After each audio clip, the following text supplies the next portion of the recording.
Ibu, rekan-rekan sekalian. Assalamualaikum warahmatullahi wabarakatuh. Jadi di sini kami tidak pro piramid, tidak pro gunung api. Kami pro kebenaran, Mbak. Baik, dan juga sebetulnya penelitian kita di Sadahurip itu masih belum selesai, masih jauh, masih ada. Sebetulnya agak terpaksa juga kita setengah jalan kita harus keluarkan apa yang kita dapat. Tapi tidak apa-apa, barangkali memang itu sudah jalannya begini, biar semua orang juga tahu. Jadi sekarang ini kita lebih memperlihatkan apa fakta yang kita bisa berikan, bukan memberikan kesimpulan. Baik, jadi tadi lokasi Sadahurip sudah diberikan oleh Pak Awang. Ini adalah foto Sadahurip yang pernah saya lihat.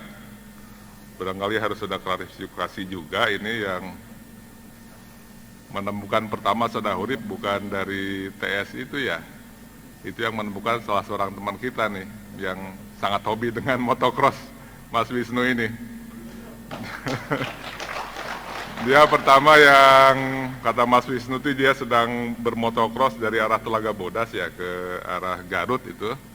Dia melihat satu bentuk bukit yang sangat unik, dia foto, terus dia komunikasikan dengan Mas Didit mengkomunikasikan dengan saya. Jadi tidak benar bahwa Sadahurip itu ditemukan ada sebuah kelompok itu yang TS apa namanya itu ya. Itu tidak benar itu. Itu teman kami. Kemudian ini data ini dari SRTM, Shuttle Radar Terrain Mission. Ini yang dibuat oleh Amerika. Dia itu merupakan digital elevation method, elevation map dengan spacing 90 meter. Cukup lumayan itu, tapi tidak begitu detail. Cuma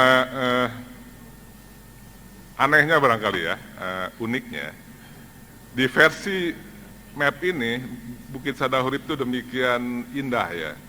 Memang tidak segi 4 seperti piramid, tapi segi 5 malah. Itu malah unik juga begitu ya, dan sangat-sangat mulus begitu kelihatannya di sini. Ada satu bukit dengan geometri yang sangat unik, mengerucut dengan segi 5 begitu. Kemudian seolah-olah bukit ini tidak tererosi ya, sangat mulus begitu ya. Jadi kalau dalam geologi kan kalau sesuatu yang mulus, tidak karacak begitu kata orang Sunda, berarti umurnya masih sangat muda begitu ya. Jadi itu pun salah satu pertimbangan untuk menimbang bentukan geologi ini. Dan sebetulnya memang dulu tuh saya agak tertipu juga sama peta buatan Amerika ini. Karena di peta Amerika ini sangat mulus begitu. Jadi waktu kita ke lapangan ternyata tidak semulus yang kita lihat. Tapi berdasarkan data ini sangat perfect. 5 sudut. Dan waktu itu saya coba juga pakai 3D dan itu juga sangat unik juga begitu kan. Pemandangannya tuh demikian megahnya begitu. Dan kalau Anda ke Garut, terus melihat ke Sadahurip, itu kelihatan dari Garut. Bagus sekali pemandangan itu. Dari Wanaraja, ke arah Wanaraja itu kan bagus sekali. Demikian juga kalau Anda naik ke Garut, itu luar biasa juga. Jadi kalau misalnya saya menjadi raja waktu dulu gitu, saya nggak keberatan bikin villa di situ begitu ya. Karena pemandangannya luar biasa itu. Nah, jadi terlihat sekali memang sangat unik dalam versi peta SRTM ini. Sebetulnya ini juga salah satu sebab kenapa jadi saya tertarik datang ke Sadahurip untuk memeriksa lebih lanjut. Ini sebetulnya apa sih begitu? Karena seperti tadi yang sudah dijelaskan oleh Pak Awang, bentukan morfologi ini agak-agak apa namanya ya, sukar diterangkan begitu ya. Jadi kalau dibilang itu adalah sisa apa namanya ya, merupakan bagian dari endapan dari Telaga Bodas itu, harusnya kan ada yang begitu, yang lain-lain di sekelilingnya. Ini cuma tunggal. Jadi satu-satunya ya begitu, ya harus ada satu apa namanya, memang itu satu masa tersendiri seperti ada intrusi gunung api purba, lava dome dan sebagainya begitu itu. Tapi bentuk yang lava dome juga secara pintas ya, kalau kita melihat kerucut itu agak susah juga. Lava dome biasanya lava dome ya seperti dome begitu ya. Jadi ada beberapa hal secara morfologi juga aneh gitu. Nah, ini di lapangannya. Nah, kemudian waktu Februari tanggal berapa itu ya, 20-an ya kita ke sana.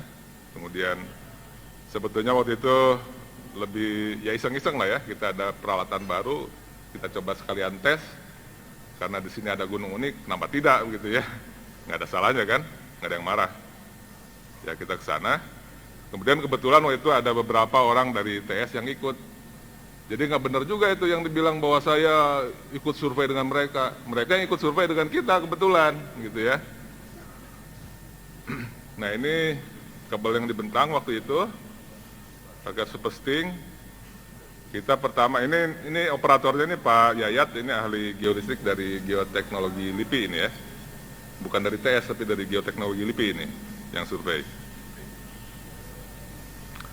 Nah, emang di sini ada masjid, ada ini, memang ada orang itu.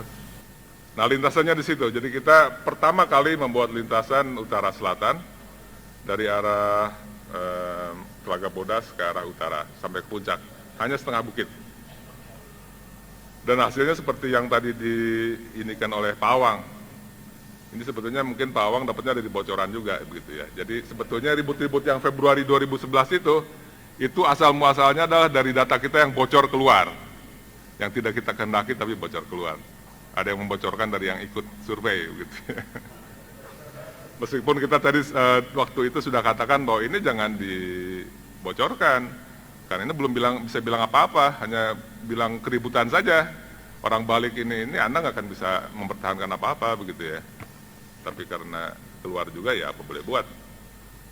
Tapi waktu itu ada beberapa wartawan yang menghampiri saya karena mungkin dia dapat bocoran juga saya melakukan itu.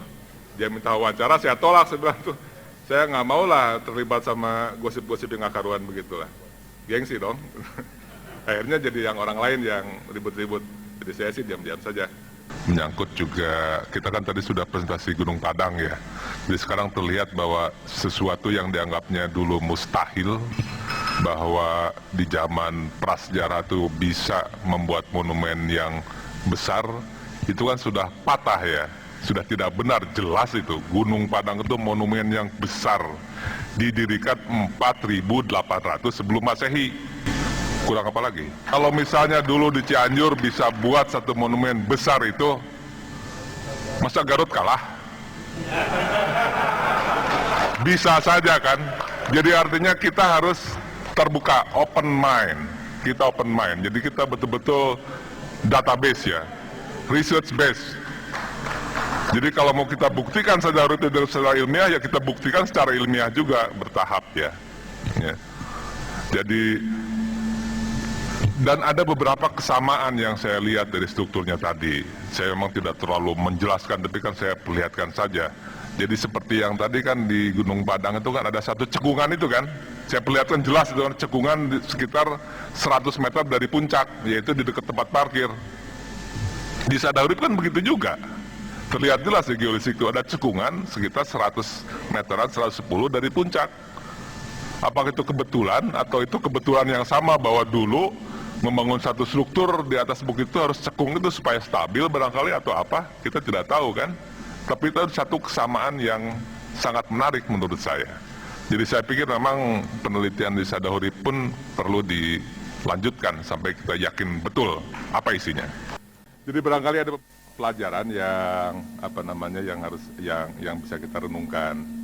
Kita lihat kita ini seringkali sangat cepat membuat kesimpulan. Orang Indonesia itu sangat hobi membuat kesimpulan. Malas cari data, tapi kalau bikin kesimpulan, nomor satu, kesimpulannya begini Pak. Jadi yang harus kita budayakan itu budaya meneliti Pak. Diteliti dulu datanya, diperiksa, dipikirkan baik-baik, diteliti ulang, dicek lagi, baru kesimpulan, itu yang benar.